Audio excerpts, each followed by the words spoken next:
KPCC അധ്യക്ഷൻ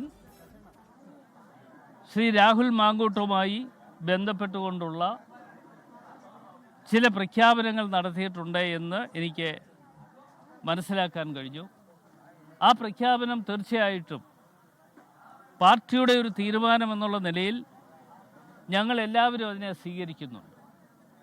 നേരത്തെ തന്നെ അദ്ദേഹത്തെ പാർട്ടിയിൽ നിന്നും മാറ്റി നിർത്തിയതാണ്.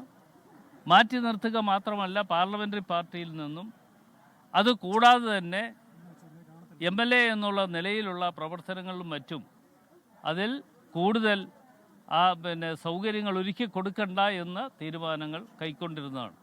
അതിൻ്റെ അടിസ്ഥാനത്തിലാണ് KPCC അധ്യക്ഷൻ തന്നെ ഇപ്പോൾ പറഞ്ഞിട്ടുള്ളത് ആ പാർട്ടിയിൽ നിന്നും ഈ കോടതിയുടെ വിധിയുടെ അടിസ്ഥാനത്തിൽ തന്നെ പാർട്ടിയിൽ നിന്നും പുറത്താക്കി എന്ന് തന്നെ അദ്ദേഹം പ്രഖ്യാപിച്ചിട്ടുണ്ട്. അത് പൂർണ്ണമായി ഞങ്ങളെല്ലാവരും സ്വീകരിക്കുകയാണ്. അതോടൊപ്പം കോൺഗ്രസ് എടുക്കുന്ന ഒരു തീരുമാനം, ആ തീരുമാനത്തിൽ യാതൊരു വെള്ളം ചേർക്കലും ഇല്ലാതെ ഞങ്ങൾ മുമ്പോട്ട് പോകും എന്ന് നിങ്ങൾ ഓരോരുത്തരെ അറിയിക്കുന്നു. അതൊക്കെ കഴിഞ്ഞല്ലേ, ഇനിയിപ്പോൾ MLA സ്ഥാനം കൈവച്ചുകൊണ്ടിരുന്നിട്ട് ഒരു കാര്യമില്ല. അല്ല, കോൺഗ്രസ് ടിക്കറ്റിലാണ്. അത് MLA സ്ഥാനം ഇനിയിപ്പോൾ 2-3 മാസക്കാലത്തേക്കാണുള്ളത്. ജനങ്ങൾ കൊടുത്ത ഒരു തീരുമാനമാണ്.